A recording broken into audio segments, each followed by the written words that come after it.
दोस्तों आज हम बात करेंगे स्वाइन फ्लू की। बहुत कॉमनली फैल रहा है, आजकल सीजन भी चल रहा है दिल्ली एनसीआर में। वेरी हॉट टॉपिक, सबको जानकारी होनी अति आवश्यक है। बचना, बचाव सबसे जरूरी है। Knowledge is prevention and prevention is better than cure. Right, swine flu हो जाता है तो दिक्कत बढ़ सकती है। सो रिमेंबर, स्वाइन फ्लू क्या है, कैसे होता है, कैसे ठीक होता है, क्या इलाज होगा, कैसे होता है, कैसे बचें, ये सारी जानकारी आज इस वीडियो में मिलेगी। Let's start. H1N1 इन्फ्लुएंजा, ये एक इन्फेक्शन है। स्वाइन फ्लू एक वायरस है। ये दूसरे फ्लू यानी नॉर्मल इन्फ्लुएंजा, नॉर्मल फ्लू के जैसा नहीं है।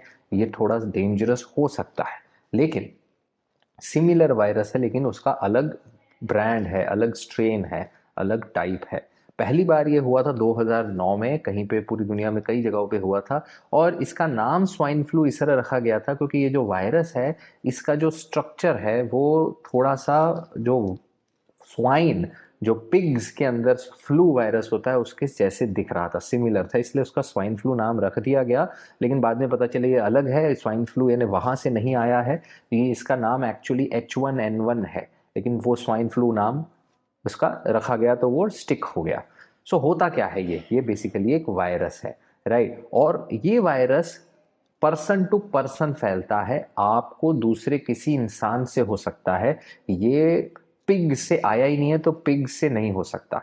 ये स्वाइन खाने से या पिग खाने, पोर्क खाने से नहीं होता, और या पोर्क प्रोडक्ट खाने से नहीं होता। ठीक है, ये होता है आपको पर्सन टू पर्सन, यानी दूसरा किसी ने छींका खासा एयरबॉर्न रूट से आपके अंदर आएगा। उनके जहां भी बॉडी फ्लूइड्स हैं, सलाइवा है, उनमें रहेगा। उन बॉडी फ्लूइड्स का आपके ऊपर टच हुआ, आपको टच कर दिया, आपके अंदर जा सकता है।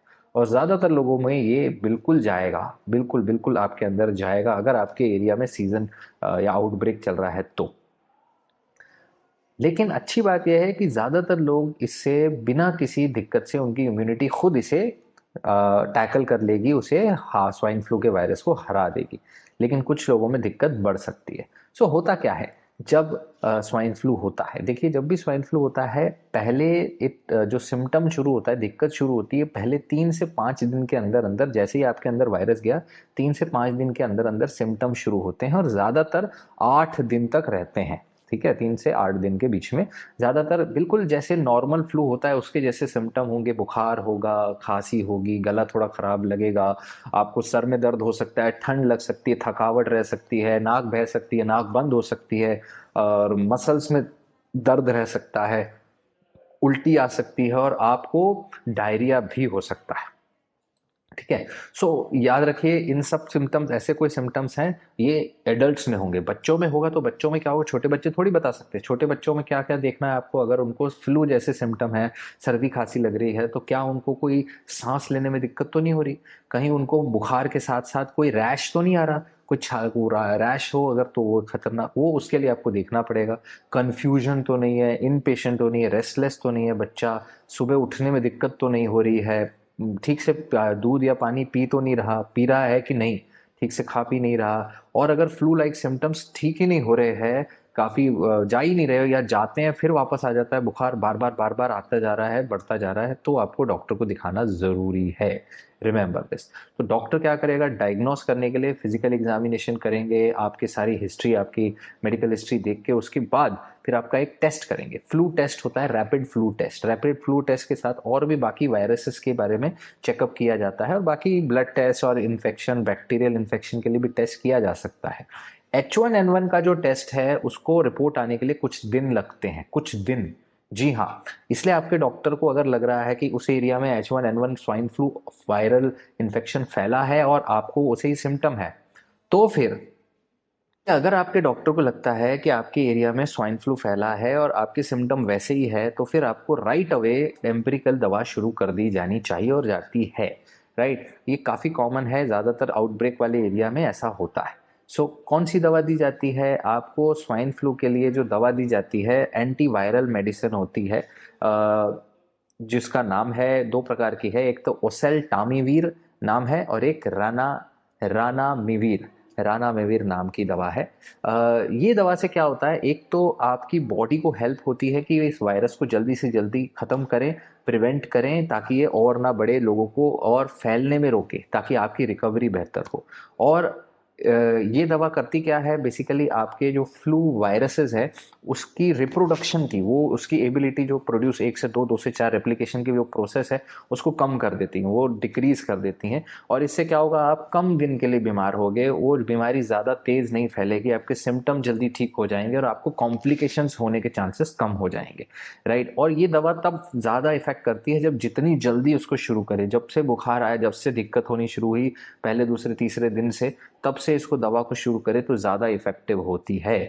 इसीलिए अगर आपको हाई रिस्क है या आप उस इलाके में हो जहाँ पे स्वाइन फ्लू फैला है तो ये दवा शुरू कर दी जाती है। हाई रिस्क किसको होगा, मान लीजिए आपको अगर स्वाइन फ्लू हो गया तो आपको कॉम्प्लिकेशन के चांसेस ज़्यादा होंगे। अगर आप प्रेग्नेंट है तो हाई रिस्क, आप ग्रुप में आ गए। अगर आप छोटे बच्चे हैं, 6 महीने से छोटे या यंग है, फिर भी इवन 24 साल से पहले यंग है तो भी हाई रिस्क माना जाता है। 65 साल के ऊपर है एज तो भी हाई रिस्क है। अगर आपको पहले से कोई सीरियस बीमारी है, पहले से हॉस्पिटल में एडमिट है, हाई रिस्क है। अगर आपकी इम्यून सिस्टम कमज़ोर है, आपको कोई क्रोनिक हेल्थ प्रॉब्लम है, एस्थमा है, हार्ट डिजीज़ है, आप हाई रिस्क हैं। तो इसीलिए देखा जाता है कि आपको बीमारी हाई रिस्क है तो आपको दवा शुरू की जाए।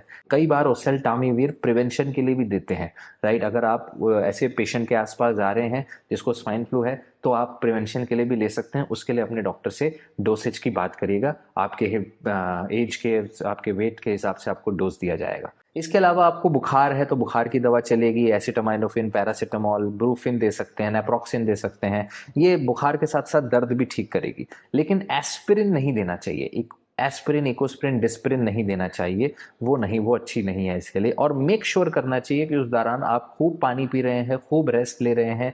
बहुत सारा पानी, बहुत सारा रेस्ट बहुत ज़रूरी है आपकी बॉडी को इन्फेक्शन से लड़ने के लिए, राइट। तो इसको प्रिवेंट कैसे कर सकते हैं? प्रिवेंशन के लिए दोस्तों ऑब्वियसली H1N1 को प्रिवेंट करने के लिए फ्लू वैक्सीन आती है, फ्लू शॉट पे एक डिटेल वीडियो ऑलरेडी बनाया था, लेकिन फिर भी थोड़ा बता देते हैं। CDC ने बोला है कि 6 महीने से ऊपर जो भी है उसको फ्लू शॉट लेना चाहिए।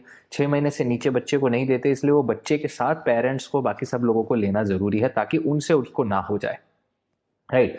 फ्लू वैक्सीन जो होते हैं 2-3 प्रकार के होते हैं। एक तो ट्राइवेलेंट, जिसमें 3 viruses H1N1, influenza A, influenza B, इनके अगेंस्ट वैक्सीन होती है। H1N1 तो होती है, ट्राइवेलेंट में भी होती है और क्वाड्रिवेलेंट में भी होती है। सो H1N1 के खिलाफ जो वैक्सीन है वो ये फ्लू वैक्सीन है और ये काफ़ी हद तक सेफ है। देखिए, कोई भी सुई लगेगी, इन्फेक्शन के चांस हो सकते हैं, रिएक्शन का चांस हो सकता है, चाहे वैक्सीन हो चाहे कोई भी सुई हो, वो ज़रूर रहेगा। सो उसके बारे में आपको ध्यान देना है। और क्या करना है, मान लीजिए आप उस इलाके में जहाँ H1N1 फैला है तो ये बात याद रखिए कि अपना नाक और मुंह कवर करना है टिश्यू पेपर से, हाथ से नहीं। हाथ से कवर करेंगे तो हाथ में लग जाएगा, हाथ यहाँ वहाँ लगाएंगे, फैलाएंगे आप।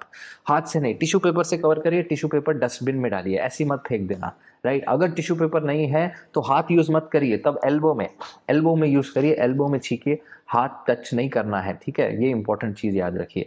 और टिश्यू पेपर ट्रैश कैन में जरूर डालना है। हाथ रेगुलरली धोइए, अगर आपको ऐसी सीजन में है, छींके आ रही है, तो बार बार हाथ धोइए साबुन पानी से, या फिर एक अल्कोहल बेस्ड हैंड सैनिटाइजर ले लीजिए। आप बार बार अपनी आंख, नाक और मुंह को टच नहीं करेंगे।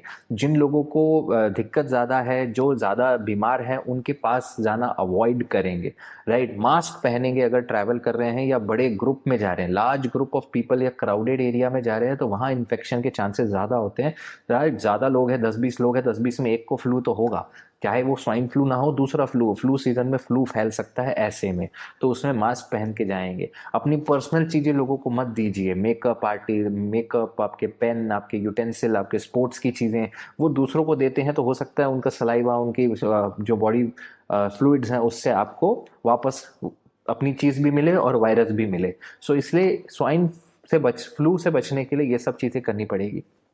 मान लीजिए हो गया फ्लू तो घर पे रुकिए, बैठिए, घर पे रेस्ट करिए, बाहर जाके लोगों को मत फैलाइए। कब तक घर पे रेस्ट करना है? अपने घर वालों से मिल सकते हैं, घर वालों का स्क्रीनिंग कर सकते हैं, लेकिन अवॉइड करिए बहुत ज़्यादा लोग के आसपास रहना। जब तक आपको फीवर खत्म होके 24 घंटे नहीं, 24 घंटे बिना फीवर के, तब आप आराम से घूम फिर सकते हैं। सो ये प्रोटेक्शन रखना बहुत ज़रूरी है। देखिए, याद रखिए, फिर से बता रहा हूँ, ज़्यादातर लोगों के अंदर H1N1 स्वाइन फ्लू वायरस जाता है और वो खुद ही उसे मार भगाते हैं, अपने आप उससे जीत जाते हैं। लेकिन आपको देखना है कि अगर आपको कोई सिम्टम हो रहा है तो आपकी ट्रीटमेंट ज़्यादा से जल्द शुरू हो, और अगर आप वैक्सीन ले लेते हैं तो आपकी अंदरूनी शक्ति और प्रबल हो जाती है इसको अपने आप मार देने में। सो इसलिए वैक्सीन लेने में ही समझदारी है। स्वाइन फ्लू, फ्लू शॉट के वैक्सीन का वीडियो ज़रूर देखें, और अगर आपको कोई भी कन्फ्यूजन है तो हमें इस ज़रूर कमेंट बॉक्स में लिखिए, क्वेश्चन पूछिए, ज़रूर ज़रूर इसको शेयर करना है। करंट टाइम है, दिल्ली एनसीआर में या इंडिया में कई जगहों पे फैला हुआ है, इंडिया में तो यार फैला दो इसको। This is a request, right? It's very important, इसकी जानकारी सबको होनी बहुत ज़रूरी है। Okay, this is all about swine flu. Take care, अपना ख्याल रखिए, लोगों का ख्याल रखिए। हेल्थ नॉलेज है, फैलाना आपका काम है, नॉलेज ज़रूर फैलाइए। Thank you so much for watching. Stay connected, stay health.